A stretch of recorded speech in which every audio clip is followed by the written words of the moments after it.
রাতে ঘুমানোর সময় 10 বার দোয়াটি পড়ুন। যখন রাতে ঘুমাতে যান আপনি মনোযোগ দিয়ে আল্লাহর উপর পূর্ণ ভরসা রেখে 10 বার মাত্র পড়ুন। আপনার চেহারা ঘুম থেকে উঠেই দেখবেন ফর্সা হয়ে গেছে, আপনার চেহারার মধ্যে নূর চমকাচ্ছে, আপনার চেহারার মধ্যে সৌন্দর্য লাবণ্যতা ফুটে উঠেছে।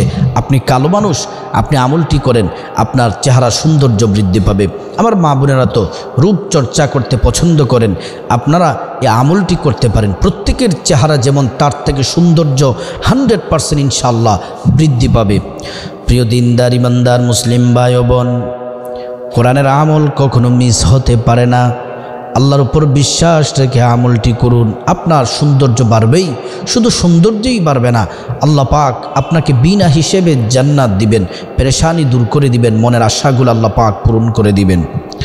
প্রিয় দিনদার ইমানদার মুসলিম ভাই ও বোন, আল্লাহ পাক কোরআনে বলেন, আল্লাযী খালাকাকা ফাসাওয়াকা ফাআদালাক ফি আইয়ি সূরাতিন মা শাআ রাক্কাবাক।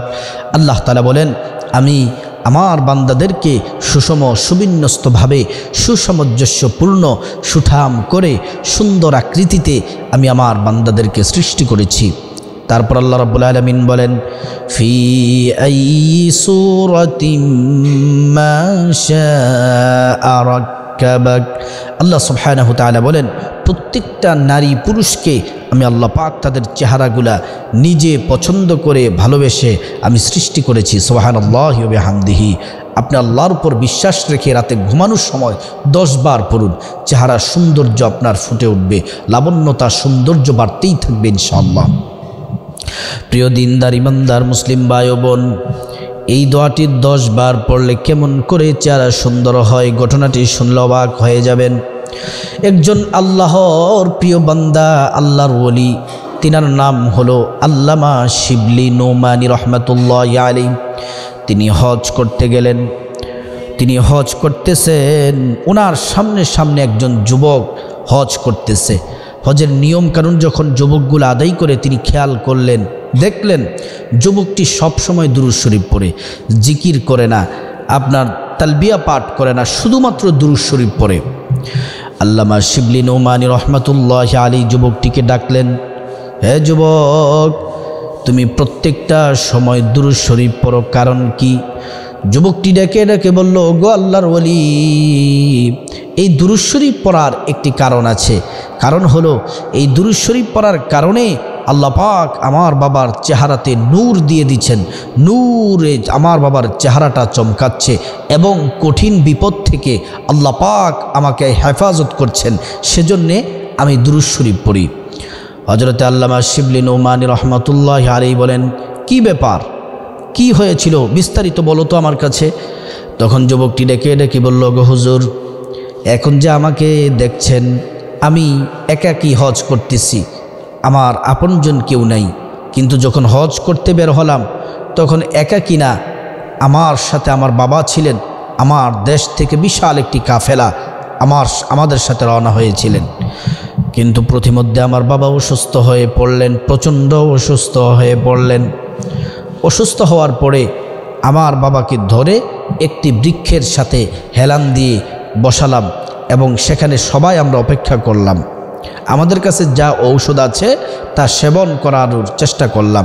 তিনি ঔষধ খেলেন, কিন্তু তিনি সময় যতই যাচ্ছে অসুস্থতা তিনার বাড়তেছে।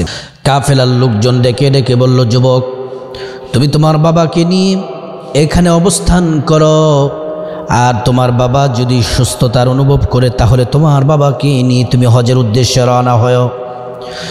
আর যদি তোমার বাবার যদি অসুস্থতা যদি বেড়ে যায় তাহলে তোমার বাবাকে নিয়ে তুমি বাড়িতে চলে যেও। যুবকটি অপেক্ষা করতেছে, বাকি কাফেলার সব লোকগুলা চলে যাচ্ছে, হজের উদ্দেশ্যে তিনারা চলে গেলেন। কিন্তু কিছুক্ষণ পরে এই যুবক দেখলেন তার বাবার শরীরের অবস্থা ভালো না, এখানে লোকজন নাই, কেউ নাই, কি করবে, চিন্তায় পড়ে গেল। কিছুক্ষণ পরে যুবকটির বাবা ওই জায়গার মধ্যেই তিনি ইন্তেকাল করলেন, মৃত্যুবরণ করলেন। ইন্না লিল্লাহি ওয়া ইন্না ইলাইহি রাজিউন, ইন্তেকাল করলেন। যুবকটি এবার আল্লামা শিবলি নৌমানী রহমতুল্লাহ আলাইহিকে কেঁদে কেঁদে বললেন, ওগো আল্লাহর ওলি, তারপরে একটি ভয়ঙ্কর ঘটনা ঘটেছে যা আমার কলিজা কাঁপন ধরে যখনই মনে হয়। আমার বাবা মৃত্যুবরণ করতে দেরি হয়েছে, কিন্তু সাথে সাথে আমি তাকিয়ে দেখলাম আমার বাবার চেহারাটা শূকরের চেহারা হয়ে গেছে। মানুষের চেহারা নাই, শূকরের চেহারা হয়ে গেছে। আমি পেরেশানে চিন্তায় কান্না করতে লাগলাম। হায় হায়, কি করব, কোনো কিছুই খুঁজে পাচ্ছি না, চিন্তা করতেছি। আমি পেরেশান হয়ে হয়ে ক্লান্ত হয়ে গেলাম। আমি গাছের সাথে হেলান দিয়ে চিন্তা করে বিশ্রাম নিচ্ছি। হঠাৎ করে আমার দুই চোখ লেগে গেল, ঘুম এসে গেল। আমি ঘুমের মধ্যে দেখলাম একজন নুরানি চেহারাওয়ালা মানুষ আসলেন, যার মাথার মধ্যে সাদা পাগড়ি, শরীরের মধ্যে সাদা পাঞ্জাবি, চেহারার মধ্য থেকে নূর বের হচ্ছে, কথার সাথে দাঁত দেখা যায়, দাঁত থেকে নূর বের হচ্ছে। তিনি এগিয়ে গিয়ে আমার বাবার কাছে আসলেন, আইসা ওনার বরকতি হাত আমার বাবার চেহারার মধ্যে মুছে দিলেন।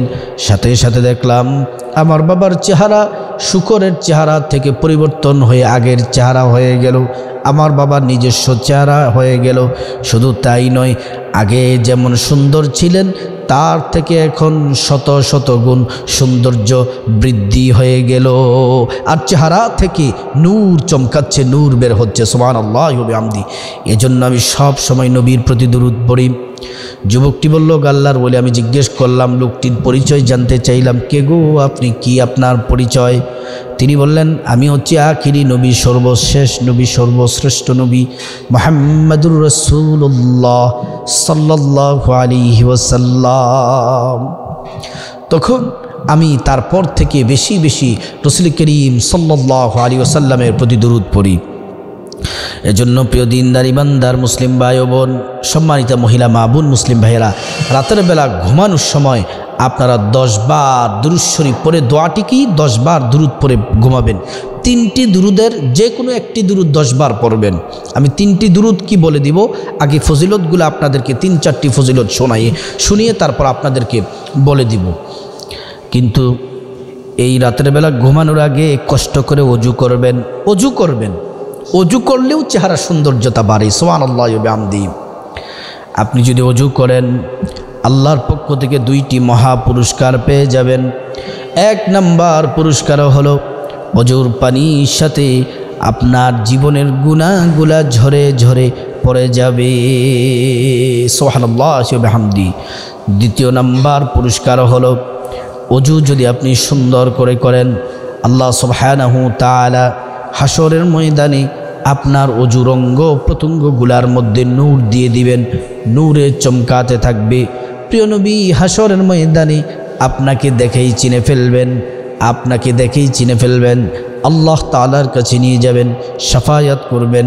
আল্লাহর ফয়সালা জান্নাতে আপনাকে, নবীজি আপনাকে জান্নাতে পৌঁছে দিবেন। সুবহানাল্লাহি ওয়া বিহামদি। অজু যখন শেষ হবে, অবশ্যই যখনই দিন রাতে যখনই অজু করবেন, অজু শেষ হয়ে গেলে কালিমা শাহাদাত পাঠ করবেন। কালিমা শাহাদাত পাঠ করলে কি হবে? আশহাদু আল্লা ইলাহা ইল্লাল্লাহু ওয়াহদাহু লা শারীকা লাহু ওয়া আশহাদু আন্না মুহাম্মাদান আবদুহু ওয়া রাসূলুহু। অজু শেষ করে যদি কালিমা শাহাদাত পড়েন, তাহলে আল্লাহ সুবহানাহু ওয়া তাআলা ফিরিস্তাদেরকে ডেকে ডেকে বলে, হ্যাঁ ফিরিস্তারা, জান্নাতের সব দরজাগুলা খুলে দাও। আমার বান্দা, আমার বান্দিরা যে দরজা দিয়ে মনে চায় ওই দরজা দিয়ে আমার জান্নাতে প্রবেশ করবে। সুবহানাল্লাহি ওয়া বিহামদি। দুরূদ শরীফ পড়লে কি হবে? দুরূদ শরীফ পড়লে আপনি যদি মহাব্বতে ভালোবাসা নিয়ে একবার দুরূদ পড়েন, সাথে সাথে 10টি গুনাহ আমলনামা থেকে মুছে যাবে, 10টি নেকি আমলনামার মধ্যে যোগ হবে, 10টি মর্যাদা আপনার বেড়ে যাবে। সুবহানাল্লাহ। আপনি যত বেশি দুরূদ পড়বেন রাসূল করিম সাল্লাল্লাহু আলাইহি ওয়াসাল্লামের তত নিকটবর্তী আপনি থাকতে পারবেন। শুধু তাই নয়, আপনি যদি প্রিয় নবী সাল্লাল্লাহু আলাইহি ওয়াসাল্লামের প্রতি যদি দুরূদ শরীফ পড়েন, পৃথিবীর যে কোনো প্রান্ত থেকে দুরূদ পড়েন, প্রিয় নবী সাল্লাল্লাহু আলাইহি ওয়াসাল্লামের কাছে 2জন ফেরেশতা দুরূদগুলা পৌঁছে দিবেন। আপনার নাম, আপনার ঠিকানা রাসূলের কাছে বলে দিবেন, নবীজি দেখেই চিনে ফেলবেন। আপনার জন্য আল্লাহর কাছে দোয়া করে দিবেন। সুবহানাল্লাহি ওয়া বিহামদিহি। নবীজি বলেন, কেউ যদি আমার উম্মত সকালে 10 বার, রাতে 10 বার দুরূদ শরীফ পড়ে, ওয়াজাবাত লাহু শাফাআতি, হাসরের ময়দানে ওই উম্মতকে সুপারিশ করা আমি নবীর জন্য ওয়াজিব হয়ে যায়। সুবহানাল্লাহি ওয়া বিহামদিহি। এজন্য প্রথমে কোন দুরূদটি, 3টি দুরূদ থেকে যে কোনো একটি দুরূদ 10 বার পড়লেই হয়ে যাবে। প্রথম নম্বরে যে দুরূদটি, সে দুরূদের নাম হলো দুরূদে ইব্রাহিম। আল্লাহুম্মা সাল্লি আলা মুহাম্মদ ওয়া আলা আলি মুহাম্মদ কামা সাল্লাইতা আলা ইব্রাহিম ওয়া আলা আলি ইব্রাহিম ইন্নাকা হামিদুম মাজিদ। আল্লাহুম্মা বারিক আলা মুহাম্মদ ওয়া আলা আলি মুহাম্মদ কামা বারাকতা আলা ইব্রাহিম ওয়া আলা আলি ইব্রাহিম ইন্নাকা হামিদুম মাজিদ। এই দুরূদে ইব্রাহিম পড়বেন। এটা না পড়লে ছোট্ট দুরূদটি 10 বার পড়বেন। সাল্লাল্লাহু আলাইহি ওয়াসাল্লাম, সাল্লাল্লাহু আলাইহি ওয়াসাল্লাম, সাল্লাল্লাহু আলাইহি ওয়াসাল্লাম। এটিও যদি না পড়েন, আরেকটি ছোট্ট দুরূদ আছে, এটি পড়বেন। আল্লাহুম্মা সাল্লি আলা সাইয়্যিদিনা মুহাম্মদ, আল্লাহুম্মা সাল্লি আলা সাইয়্যিদিনা মুহাম্মদ, আল্লাহুম্মা সাল্লি আলা সাইয়্যিদিনা মুহাম্মদ। দুরূদটি পড়ে 10 বার পরে ঘুমিয়ে যাবেন। সকালে উঠেই দেখবেন আয়নার সামনে গিয়ে আপনার চেহারা সৌন্দর্য হয়ে গেছে, চেহারার লাবণ্যতা বেড়ে গেছে। আর এটা যদি প্রতি রাতে আমলটি করতে পারেন, অবশ্যই ইনশাআল্লাহ 100% কার্যকর হবে। আল্লাহ পাক আমাদের সবাইকে আমলটি করার তৌফিক দান করুন।